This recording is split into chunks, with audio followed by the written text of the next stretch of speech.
Hello everybody, welcome back to my channel. Today I want to talk about plotting for pantsers. So what is a plotter and what is a pantser? Essentially, a plotter is a person who does outlines for their novels or their stories. Now, they can be detailed outlines, some people even outline by scene, or they can just be a general synopsis, if you would, of all the major events in their novel. A pantser, on the other hand, comes from the phrase flying by the seat of your pants, which means that they pretty much just start with a basic idea and then just go.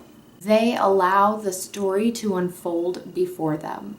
I myself would like to think I'm kind of somewhere in between. I'm probably like 60% pantser, 40% plotter.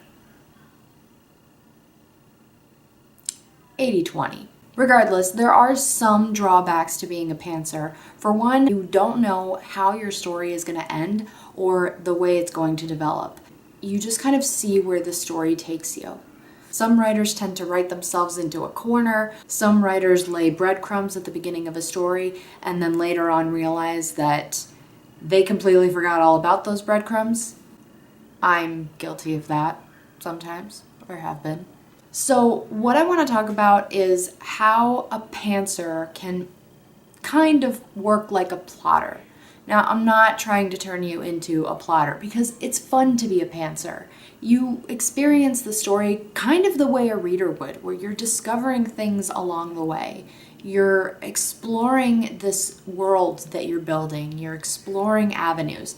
Still, if you want to publish your novel, you're going to want to have some structure. Else, when the reader reads your story, they're literally just going to be in the land of Oz with no skirt.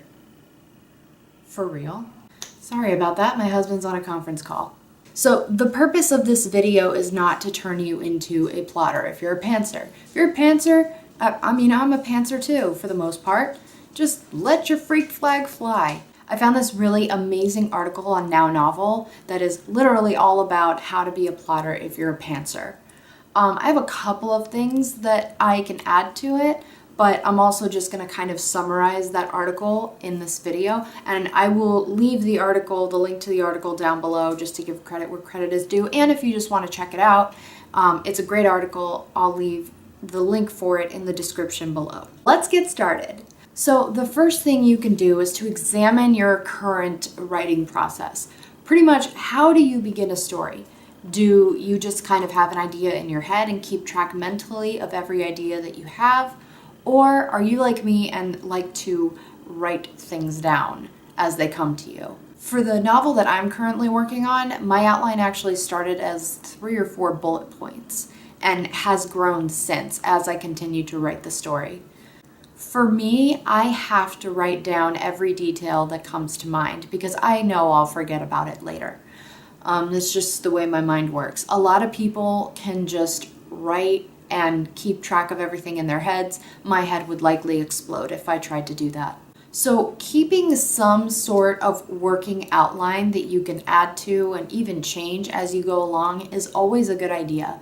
A lot of writers tend to think of an outline as a map, a road map, and it talks a little bit about this in the article, but I kind of agree with what the article says, which is that maps can't be changed. So it's better to think of an outline as like a recipe that you can tweak with and change and alter as you please or as the story warrants it. So keeping some sort of working outline that you can add to and even change as you go along is always a good idea. A lot of writers tend to think of an outline as a map, a road map, and it talks a little bit about this in the article, but I kind of agree with what the article says, which is that maps can't be changed. So it's better to think of an outline as like a recipe that you can tweak with and change and alter as you please or as the story warrants it. Keep notes along the way. I keep notes as they come to me. I mean, I keep extensive notes. I'll even show you my outline here. So I don't know if you can see it, but my outline is, see, I have a synopsis right here pretty much of the overall story for the first book, because I am writing a series. And then I've got a list of my main characters, list of my side characters, and some notes on them. I actually have an app for all my characters. I can show you guys that too. And then I have an overall story arc.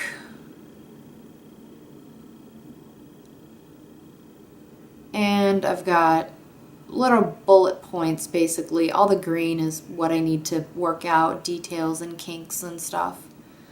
I've got that. And then I've got individual character arcs. I've got my romantic subplot. I burped. And then continuing with the story. My outline did not begin like that whatsoever. When I started that story, first of all, I had that idea probably 2 or 3 years ago. And I was actually working on a different novel when this one came back into my head, and I started just having everything kind of open up to me, and the story just sort of unfolded before my eyes. It was actually an amazing, amazing moment. So I actually put a hold on the novel that I was currently working on, and now I'm working on this one since my brain seems to be operating with those characters. But it was literally just a couple of paragraphs and very general ideas. There weren't any details worked out. I didn't even have character names yet. I didn't even know how many characters were in my story besides my protagonist and my villain. It was bad. It was bad. But as the story unfolded and as I got to know my characters more, I started to add more and more and more to the outline. I'm still adding more to the outline, and now it's become what I just showed you. So keeping notes along the way is a great idea. Obviously, I mean, I basically have everything outlined for book 1. I have book 2 partially outlined. Again, book 2 is, I don't know if you could see it, but it's just one-line bullet points, basically major plot points. There's a crap ton of plot holes in there, and I literally have no idea what these scenes are gonna look like. I tried when I started writing this novel, or the novel before I started writing this novel, the one that I was working on before, I tried to outline by scene. It was not working because I like to let the story unfold organically and naturally. And for me to plot out scenes just kind of takes the inspiration. It sucks the inspiration right out of me. Pantsers and not plotters. They feel that outlining too much just takes the inspiration or the motivation for actually writing the story. It takes all of that out. It stifles the creative juices. And that's why a lot of people pants. Pants? Are pantsers. Is to outline backwards.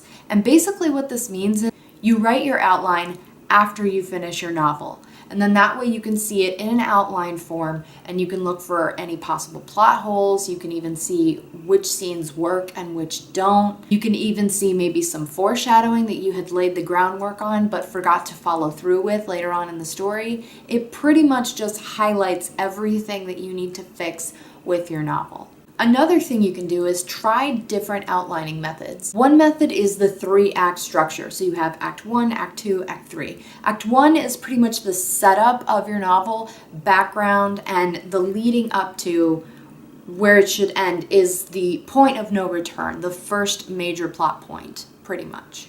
Act 2 should be the build-up to the climax and should end with another major turn.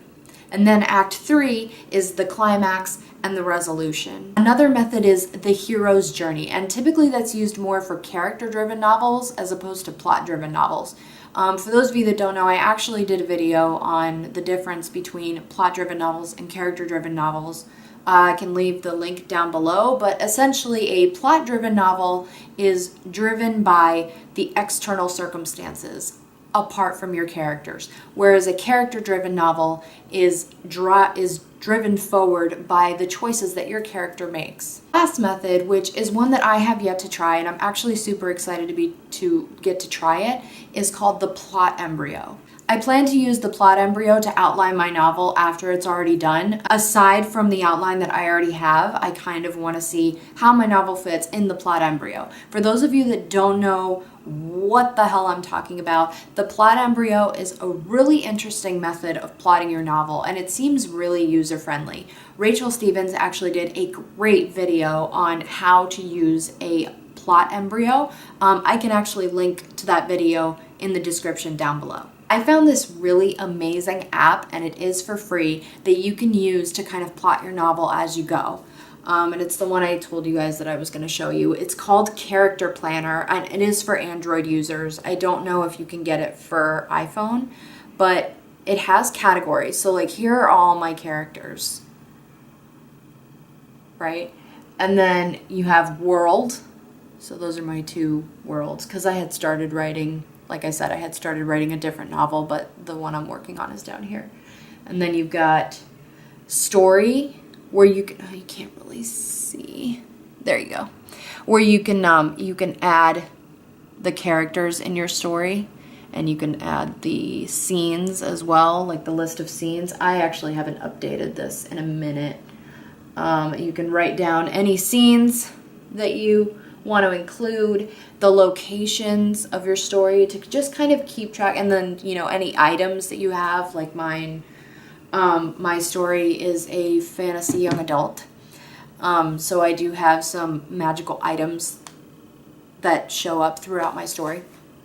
But anywhoozers, it's a really great app. It is free, and it's really great because it's a way to kind of get to know your characters and get to know your story and let it unfold the way a pantser loves to see a story unfold. I highly recommend it. It is free. Again, it's called Character Planner. I tried to find the writer app that Kristen Martin recommended, and I could not find the one with categories like she uses for Android.